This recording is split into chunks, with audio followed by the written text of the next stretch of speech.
Shalom keluarga beriman, selamat hari Minggu. Mari pagi hari ini kita bersuka cita, kita angkat pujian kita bagi Allah kita yang sanggup melakukan segala perkara, kuasanya yang tidak berubah dahulu, sekarang, sampai selama-lamanya.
Tuhan, Kau Allah yang tidak pernah berubah kuasanya, dahulu, sekarang, bahkan sampai selama-lamanya. Terima kasih untuk kemurahan Tuhan, sehingga kami boleh ada sampai pagi hari ini Tuhan. Kesempatan yang baru Tuhan berikan bagi kami, dan kami mau pakai itu untuk memuliakan nama Tuhan dan menaikkan syukur kami bagi Tuhan. Kami terima kasih Tuhan di hadapan-Mu pagi hari ini. Ini setiap kami, ini hidup kami Tuhan.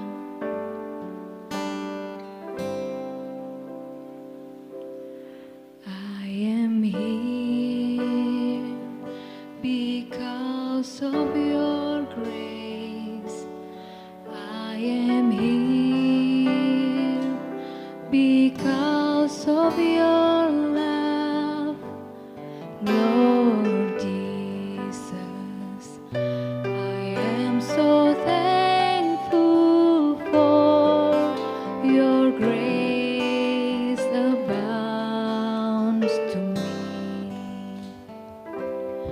I am here because of your grace. I am here because of your love, Lord Jesus. I am so thankful for your grace abounds to me. Thank you, Jesus. Jesus. Jesus. Thank you, Jesus. It's only by your grace that I could live today. Forever I will praise your name.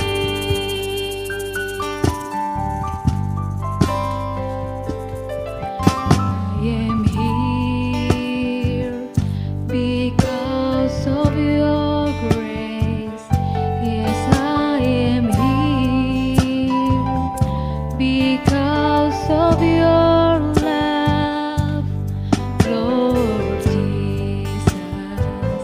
I am so thankful for your grace abounds to me. Say thank you, Jesus. Thank you, Jesus. Jesus. Jesus. Thank you, Jesus. It's only by your grace that I could live today. Forever I will sing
Thank you, Jesus.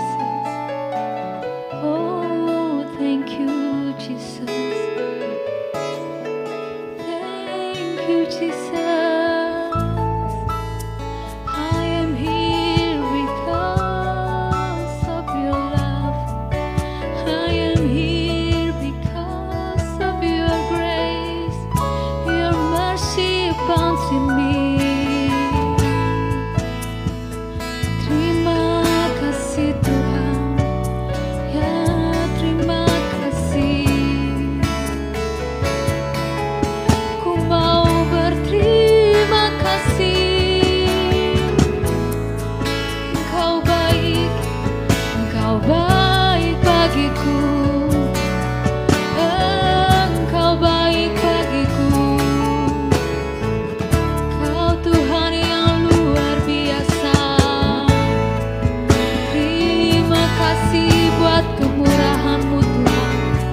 Terima kasih buat penyertaan-Mu, buat pemeliharaanmu.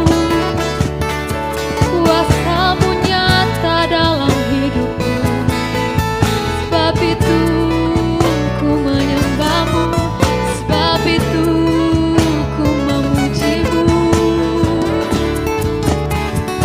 Selamanya ku kan menyembah-Mu Tuhan, selamanya ku kan memuji-Mu. Yesus, Yesus, terima kasih. Oh, terima kasih. Oh, terima kasih Tuhan.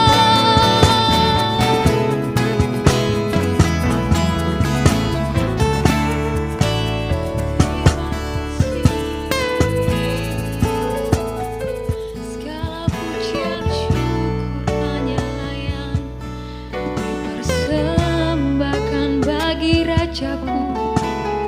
Namanya Yesus, namanya Yesus. Dia Allahku, Dia Tuhanku. Dia ajaib, Dia gagah perkasa. Dia kubu pertahananku. Tuhan, sungguh Engkau segala-galanya bagiku. Sungguh Engkau segala-galanya bagiku. Sungguh kami menyadari Tuhan, kami boleh ada sampai saat ini. Semuanya hanya karena anugerah. Bukan karena perbuatan kami, bukan karena pelayanan kami, maupun pekerjaan-pekerjaan baik yang kami lakukan Tuhan. Namun semata-mata karena kasih karunia Tuhan. Saat ini kami mau ucapkan lebih lagi terima kasih Tuhan. Terima kasih Tuhan Yesus buat kebaikan-Mu.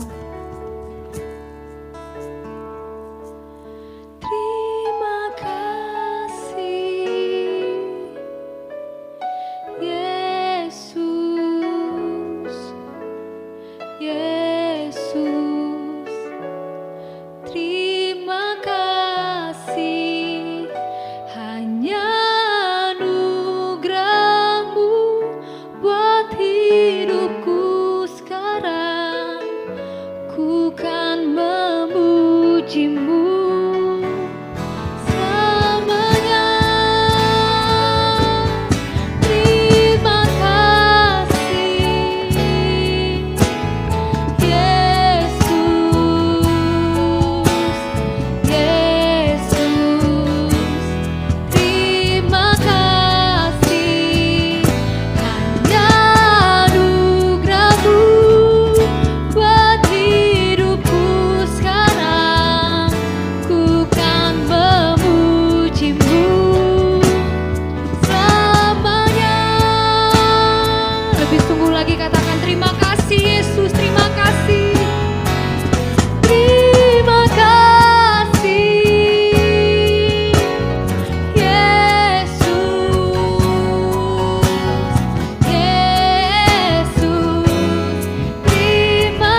Shalom, salam damai sejahtera untuk kita semua. Apa kabar? Senang dapat berjumpa kembali dengan saudara dalam ibadah online Gereja Orang Beriman Kampus Surabaya. Dan puji Tuhan, hari ini kita telah tiba di bulan yang baru, bulan ke-9 yakni bulan September, tepatnya di minggu pertama di tanggal 5 September tahun 2021. Dan seperti biasa, di minggu pertama di bulan yang baru, ibadah akan disertai dengan sakramen perjamuan kudus. Perlu saya informasikan bahwa ibadah Gereja Orang Beriman Kampus Surabaya sepanjang bulan September masih akan dilakukan secara online. Ini dilakukan untuk keamanan, kenyamanan, dan kebaikan kita semua. Mari Bapak Ibu Saudara yang belum vaksin untuk dapat bergegas vaksin, dan juga kita tetap taat protokol kesehatan, terus mendukung pemerintah dalam program mengakhiri pandemi ini, serta tidak lupa berdoa bagi bangsa dan negara kita, Indonesia. Puji nama Tuhan. Mari kita buka kebenaran firman Tuhan. Pada hari ini terambil dari kitab Daniel pasal yang kedua, ayatnya yang ke-21. Demikian firman Tuhan. Daniel 2 ayatnya ke-21, di bulan yang baru ini saya mau bagikan buat setiap kita tentang unexpected season.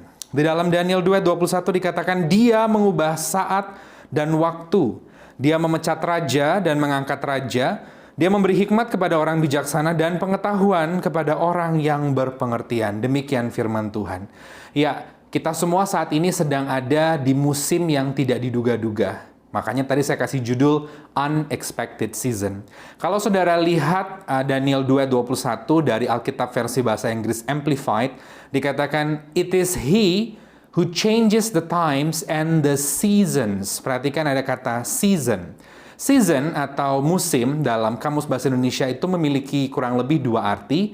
Yang pertama yakni waktu tertentu yang bertalian dengan iklim. Jadi ada musim hujan, musim dingin, musim panas, dan sebagainya. Tetapi kata musim juga memiliki arti suatu masa atau suatu keadaan. Kenapa saya kasih judul khotbah Unexpected Season? Karena kita semua saat ini sedang berada di masa yang tidak diduga-duga, yakni yang dikenal dengan nama masa COVID. Kita sudah tiba di bulan baru loh, bulan September. Sudah 1,5 tahun sejak pandemi ini merebak. Dan beberapa bulan lagi kita akan mengakhiri tahun 2021. Wow, musim COVID, musim ini datang dengan tiba-tiba. Musim ini tidak pernah datang sebelumnya. Makanya di awal-awal banyak negara, banyak orang kebingungan, kelabakan ketika menghadapinya pertama kali. Bahkan musim ini melanda seluruh dunia dalam waktu yang bersamaan. Maksud saya kalau kita bicara musim dalam artian berhubungan dengan iklim, orang masih bisa menghindar. Ketika di Amerika sedang ada musim dingin atau winter, di Rusia saljunya hebat, mereka bisa menghindar dengan terbang ke Australia atau New Zealand atau negara tropis seperti Indonesia yang tidak musim dingin. Tetapi tidak dengan masa COVID. Season ini, musim ini adalah musim yang tersebar di seluruh wilayah dan tidak dapat dihindarkan. Bahkan perubahan terjadi secara radikal dan menyeluruh. Oleh karena itu, saya mau bagikan firman Tuhan bahwa Alkitab katakan ternyata musim-musim seperti ini yang tidak terduga sekalipun ternyata Allah lah yang pegang kendali. Oleh karena itu, walaupun kita belum tahu berakhirnya kapan, tapi kita sudah masuk dalam kehidupan era yang baru, adaptasi yang baru, biarlah kita tetap kuat di dalam Tuhan, maju terus di dalam Tuhan, tetap semangat. Bulan September ini saya berdoa boleh menjadi bulan di mana saudara mengalami pengalaman pribadi dengan Tuhan. Rohanimu tetap terus dibangkitkan, imanmu semakin bertumbuh di dalam Tuhan. Sebab musim apapun yang melanda kita tidak pernah sendiri, sebab Allah selalu beserta kita. Dua hal di minggu pertama di bulan baru ini yang saya sampaikan berkaitan dengan unexpected season atau musim dan masa yang tidak diduga-duga. Yang pertama saya catat buat setiap kita adalah jangan takut dan khawatir. Kalimat jangan takut ini muncul di Alkitab begitu banyak ya Bapak Ibu Saudara.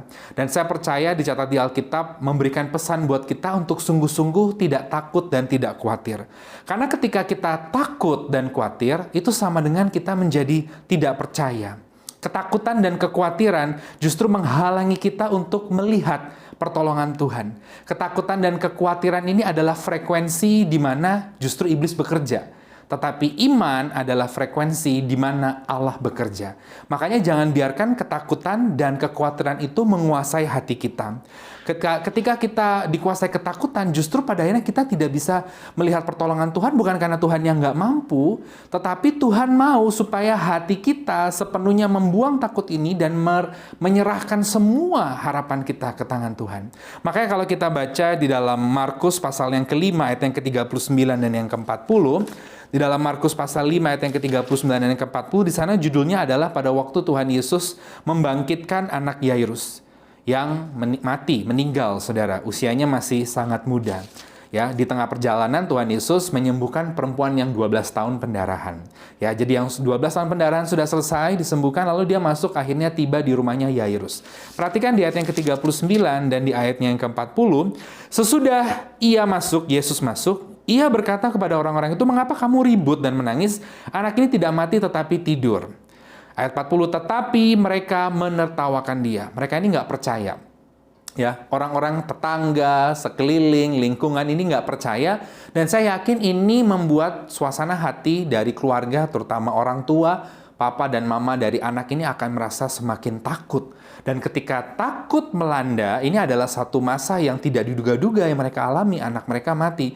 Ketika takut ini melanda, maka mereka tidak bisa melihat pertolongan Tuhan. Lihat apa yang dilakukan oleh Tuhan Yesus. Maka diusirnya semua orang itu. Lalu dibawanya ayah dan ibu anak itu.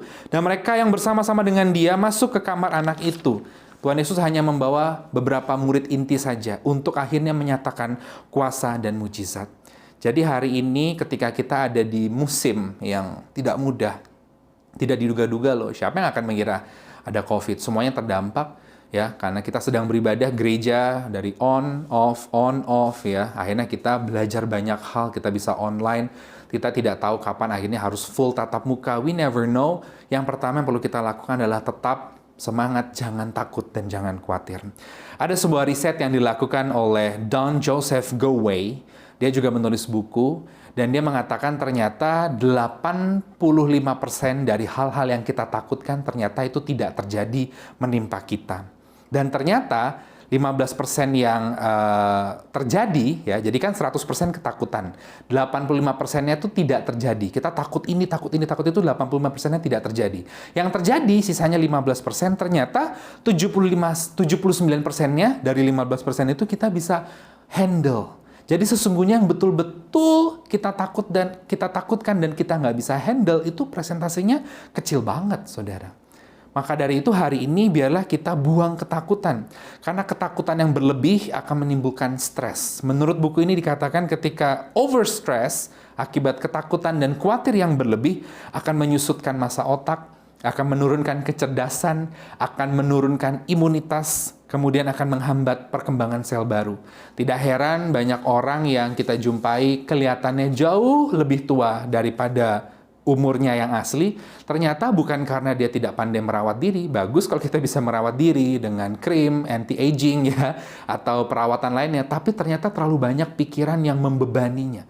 Ketakutan dan kekhawatiran yang begitu hebat. Di musim yang tidak diduga ini, mari tetap kita semangat, jangan takut dan jangan khawatir.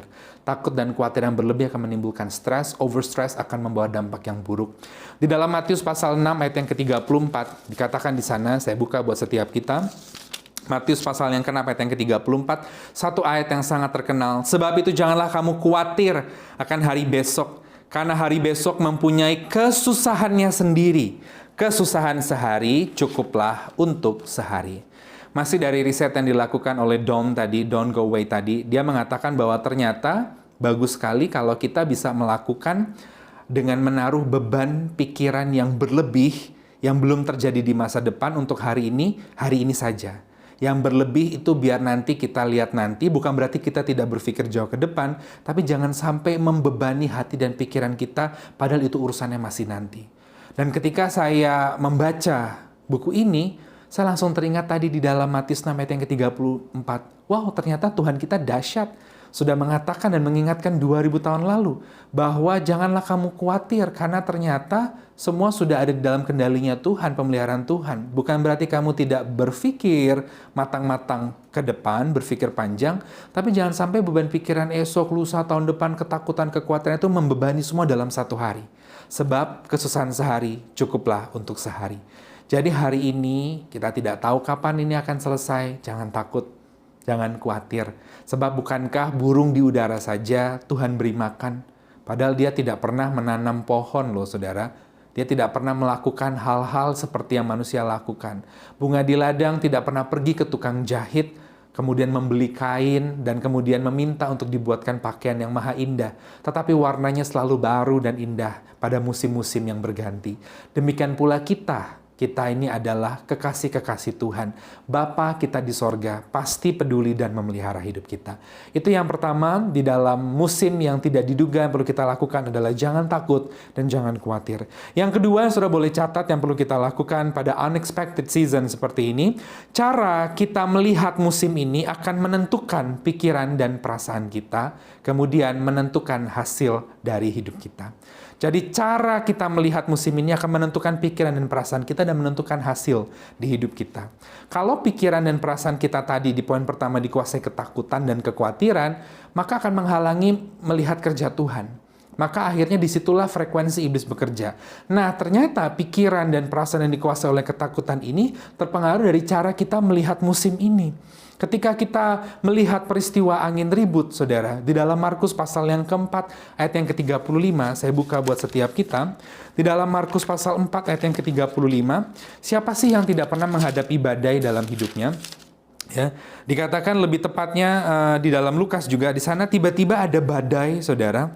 Markus pasal yang keempat, ayat yang ke-35, dikatakan di sana angin ribut diredakan, sekonyong-konyong datanglah taufan. Tiba-tiba ada badai.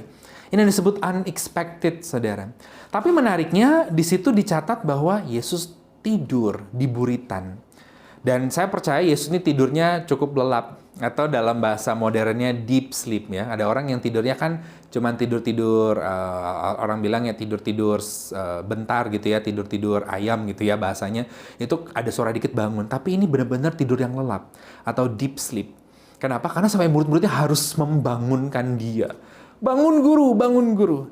Nah di sini bicara angin taufan, badai, sekonyong-konyong datang, unexpected, satu masa keadaan yang tidak diduga-duga, entah itu masalah dalam rumah tangga, masalah dalam ekonomi, masalah yang melanda dunia, semuanya kena dari ujung ke ujung dunia seperti saat sekarang ini, masalah di bisnis, pekerjaan, karir, dan sebagainya. Ternyata kita perlu mengubah cara kita melihat, sudut pandang kita.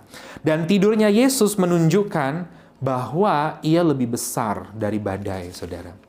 Tidurnya Yesus ini menunjukkan bahwa Yesus ini lebih besar dari badai. Kenapa? Karena kalau enggak pasti dia udah ikutan panik ketika dibangunkan. Dan tidurnya Yesus ini menunjukkan bahwa Allah bekerja. God is in control. Bukankah firman Tuhan mengatakan Allah turut bekerja dalam segala sesuatu untuk mendatangkan kebaikan. Hari ini saudara mulai kita ubah sudut pandang kita. Ya, ketika kita belajar mengubah sudut pandang menjadi sudut pandang yang benar, kita akan mendapatkan hasil yang baik. Contoh deh, kita hidup di zaman modern, saudara yang pegang handphone. Semua orang pasti pegang handphone dan senang ambil foto. Ketika kita salah ambil angle, ya, apalagi kena cahaya di belakang, maka akan terjadi backlight, saudara, gambarnya menjadi buram, atau kita salah sudut sehingga kita menjadi kelihatan tidak bagus, hasilnya menjadi jelek. Sudut pandang ini perlu diatur sedemikian rupa. Seperti saya, khotbah sekarang ini, saudara, di belakang layar ada istri saya yang sudah menyiapkan kamera, kemudian mengarahkan saya geser ke kanan, geser ke kiri, ya, kemudian memasang ring light kalau kurang cahaya dan sebagainya. Ternyata itu menentukan hasil yang bagus. Kalaupun nanti hasilnya biasa saja atau kurang bagus, kami akan evaluasi, oh ternyata kurang ini, next harus lakukan ini, oh di kemudian hari kita harus berbuat itu. Jadi sudut pandang yang diubah ini akan menentukan hasil. Mulai hari ini di musim yang tidak terduga, kita lihat dari sudut pandangnya Tuhan, bahwa Tuhan mau menunjukkan kebesarannya lewat unexpected season ini. Kebesaran Tuhan, dia mau menunjukkan kedahsyatannya. Kebesaran Tuhan ini bukan hanya bicara dari sakit menjadi sembuh, saudara. Lewat kematian pun, kalau hari ini ada orang percaya yang mungkin meninggal karena COVID, puji Tuhan, saudara. Saudara jangan pernah berkata, oh itu karena dosa, karena kutuk. Enggak. Yang penting meninggal di dalam Tuhan. Kalaupun kita hari ini masih hidup di tengah pandemi ini, itu juga karena kebesaran Tuhan. Kita jadi tahu bahwa Tuhan itu berdaulat memegang kendali untuk menghidupkan dan mengambil nyawa seseorang. Untuk tetap membuat orang itu hidup atau memang waktunya pulang. Di sini kita lihat kebesaran Tuhan. Lewat unexpected season saat sekarang ini, kita jadi melihat bahwa Tuhan ini berkuasa meninggikan dan merendahkan seseorang. Lewat masa yang tidak mudah ini, kita jadi belajar banyak hal. Coba lihat keadaan ini dari sudut pandang ini. Ya kan? Contoh sekarang ini, saudara, kalau nggak karena pandemi ini, kita mungkin nggak akan belajar banyak hal. Kita nggak akan belajar kesehatan, kita nggak akan belajar untuk lebih higienis, kita tidak akan belajar semua serba online. Mau nggak mau dipaksa oleh keadaan untuk belajar semua secara online. Ya, salah satunya seperti sekarang, ibadah online. Dan nggak perlu takut. Di tengah masalah ini pun Tuhan tuh memelihara. Sebagai penutup, saudara, ya saya tidak tahu apa yang menjadi pergumulan saudara, tapi saya percaya saudara pasti punya pergumulan. Bahkan di tengah pandemi ini saya berdoa Tuhan memelihara saudara. Siapa sih yang tidak terdampak? Baik itu pengusaha, karyawan, tenaga profesional, baik itu semua berbagai sektor itu semua terdampak. Mari kita terus bergandengan tangan, bergotong royong dan berdoa. Mari kita tetap percaya bahwa Allah yang pegang kendali, Allah yang ada di dalam ini semua mengatur pemeliharaan yang sempurna buat saudara dan saya. Saya percaya Tuhan pelihara hidup saudara dan saya. Satu contoh sederhana saja sebagai penutup, saudara. Dalam pandemi ini ibadah online, saudara. Ibadah online, kemudian sekolah online. Nah, sekolah online ini cukup sulit bagi banyak orang tua, termasuk saya juga dengan istri yang mendampingi anak. Kami harus mempersiapkan prasarana yang harus memadai, apalagi kami tinggal di kota, gitu ya. Sudah dipersiapkan laptop dan sebagainya. Ternyata internetnya bermasalah. Di tempat kami tinggal yang sekarang ini, tempat yang baru, yang beda dari tempat yang lama, sinyalnya cukup jelek. Akhirnya pelajaran terganggu. Saya harus cari ke sana kemari untuk pasang wifi. Ternyata wifi di sini, saudara, itu dimonopoli oleh pengembang di daerah tempat di mana saya berada. Dan saya pas dengar harganya cukup mahal, hanya untuk tarik kabel itu sudah 2 juta sendiri. Dan itu belum bulanan, dan ternyata sudah bayar bulanan, tarik kabel, kecepatannya tidak begitu tinggi, tidak terlalu memadai untuk kalau kita melakukan Zoom dan sebagainya. Akhirnya saya berdoa, dan berpikir kita harus melakukan sesuatu, ya sudah, cari modem. Ya, kita cari modem, kita melakukan banyak hal sampai akhirnya saudara pergi ke sana kemari untuk dalam 1 hari ini demi dapat modem untuk internet yang memadai buat sekolah anak saya. Hari itu keluar 1.250.000, cukup lumayan lah, 1.250.000 hanya untuk modem, kemudian paket internet dan sebagainya untuk sekolah. Nggak bisa ditunda-tunda karena besok sudah mulai sekolah. Karena ketika dikasih tugas, internetnya mati, kita nggak tahu tugasnya apa. Lalu waktu saya mau tidur, saya ngomong sama istri saya, aduh pandemi ini repot ya. Ternyata, coba kalau tatap muka, nggak perlu pusing ke sana kemari. Kalau internetnya agak lemot, ya it's okay lah kalau cuman WA. Tapi kalau buat sekolah, meeting itu kan susah ya. Istri saya cuman menghibur, nggak usah khawatir, Tuhan pasti tolong, Tuhan pasti pelihara. Dan ternyata saudara betul, tiba-tiba tengah malam saya mau tidur, saya mau matikan handphone. Tiba-tiba waktu saya mau matikan handphone, masuk WA, kling.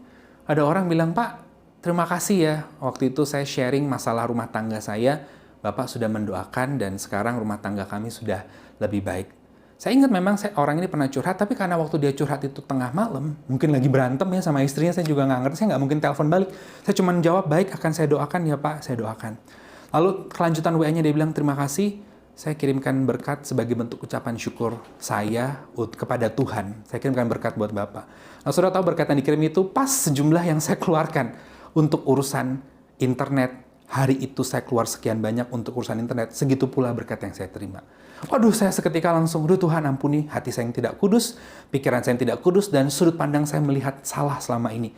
Jadinya mengeluh. Ternyata di tengah badai pun, kalau kita ubah sudut pandang, akan mempengaruhi pikiran dan hati kita. Ketika pikiran hati kita dikuasainya bukan oleh ketakutan, tapi oleh percaya dan rasa syukur, maka kita akan menikmati berkat pemeliharaan Tuhan yang sempurna. Sukses buat Bapak Ibu Saudara, tetap semangat di era pandemi ini, maju terus di dalam Tuhan, dan Tuhan memberkati. Amin.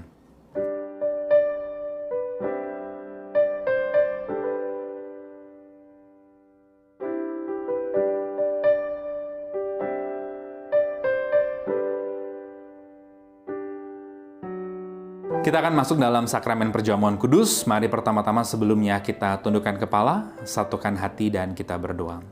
Terima kasih Tuhan untuk firman yang Kau boleh berikan buat setiap kami. Biarlah kami boleh hidup sungguh-sungguh dari firman tersebut. Daniel mengingatkan bahwa Engkaulah yang mengatur masa dan waktu. termasuk unexpected season yang saat ini kami alami. Engkau tahu dan Engkau pegang kendali atasnya. Namun saat sekarang ini Tuhan, kami ingin ambil bagian dalam perjamuan kudus melakukan perintah Tuhan. Kami bersyukur untuk pengorbanan-Mu di atas kayu salib. Terpujilah nama-Mu dalam nama Tuhan Yesus. Haleluya. Amin. Mari Bapak Ibu Saudara, kita akan masuk dalam sakramen perjamuan kudus. Silahkan Bapak Ibu Saudara mengangkat roti dengan tangan kananmu dan dengarlah firman Tuhan. Firman Tuhan akan terambil dari 1 Korintus pasalnya yang ke-11, ayatnya yang ke-23 dan yang ke-24. Mari angkat roti dengan tangan kananmu dan dengarlah firman Tuhan. Sebab apa yang telah kuteruskan kepadamu telah kuterima dari Tuhan, yaitu bahwa Tuhan Yesus pada malam waktu diserahkan mengambil roti, dan sesudah itu ia mengucap syukur atasnya, ia memecah-mecahkannya dan berkata, inilah tubuhku yang diserahkan bagi kamu, perbuatlah ini menjadi peringatan akan aku. Demikian firman Tuhan. Saudara, di tangan kanan kita ada roti yang atasnya kita percaya bahwa ini adalah benar-benar tubuh Tuhan Yesus yang telah terpecah, tertikam di atas kayu salib, mengampuni, menyembuhkan saudara dan saya. Bukankah roti di tangan kanan kita adalah bentuk persekutuan kita dengan tubuh Tuhan Yesus? Oleh karena itu hari ini, makanlah, terimalah dengan iman dalam nama Tuhan Yesus. Inilah tubuh Tuhan Yesus.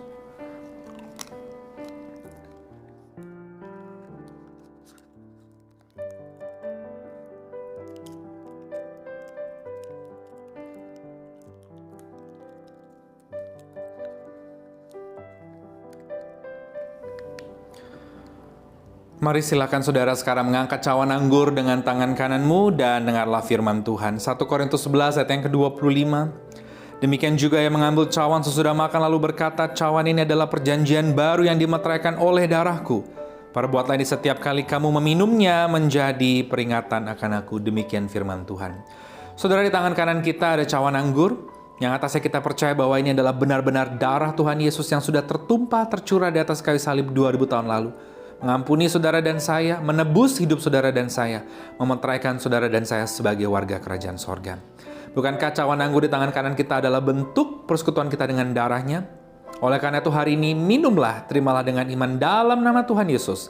Inilah darah Tuhan Yesus.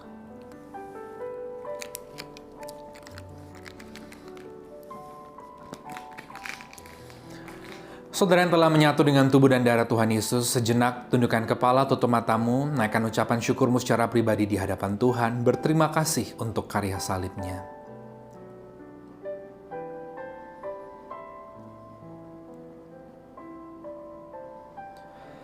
Kita berdoa, terima kasih Tuhan untuk tubuh dan darah-Mu yang sudah terpecah dan tercurah di atas kayu salib. Hari ini kami ambil bagian di dalamnya, menyatu dengannya, melakukan perintah Tuhan. Sungguh kami mengucap syukur, tiada yang dapat kami lakukan membalas kebaikan Tuhan. Biarlah hidup kami sepenuhnya menjadi persembahan bagi kemuliaan hormat nama Tuhan. Terima kasih Tuhan, hamba berdoa buat setiap orang yang menonton dan mendengar program ini dimanapun mereka berada, diberkati, ditolong, dijagai, dibela Tuhan. Mereka yang hari ini sedang terpapar COVID, Tuhan sembuhkan dalam nama Tuhan Yesus. Mereka yang terdampak pekerjaan usaha, studi, pelayanan masa depannya karena COVID ini, Tuhan Engkau menolong, membela. Para pengusaha, karyawan, pegawai, tenaga profesional, semuanya diberkati, dipelihara Tuhan. Kami juga berdoa Tuhan bagi mereka yang ada di garda terdepan dalam pandemi ini. Para tenaga medis, bahkan juga secara khusus relawan dan mereka yang ada di rumah sakit. Tuhan tolong. Kami berdoa bagi bangsa dan negara kami Indonesia, penduduknya dari Sabang sampai Merauke, pemimpin yang tertinggi Presiden Joko Widodo dan jajarannya ke bawah, para menteri, Panglima TNI, Kapolri, birokrat, gubernur, wali kota, bupati, dimanapun berada Tuhan berkati. Kami juga berdoa bagi gereja-gereja Tuhan, jemaat-jemaat Tuhan secara khusus gereja orang beriman kampus Surabaya, jemaatnya, gembalanya, pengerjanya, programnya ke depan kami serahkan ke tangan Tuhan. Terpujilah nama-Mu kekal selamanya, dan sebelum kami akhiri ibadah kami pada hari ini, kami semua ingin terima berkat dari Tuhan. Mari saudara angkat kedua tanganmu, arahkanlah pandangan hatimu ke hadapan Tuhan dan terimalah berkat Tuhan. Kasih dari Allah Bapa di sorga, penyertaan cinta dan damai sejahtera Shalom dari Tuhan Yesus, serta persekutuan yang manis dengan Allah Roh Kudus menyertai kita semua, mulai hari ini sampai Maranatha, dalam nama Tuhan Yesus. Haleluya. Amin.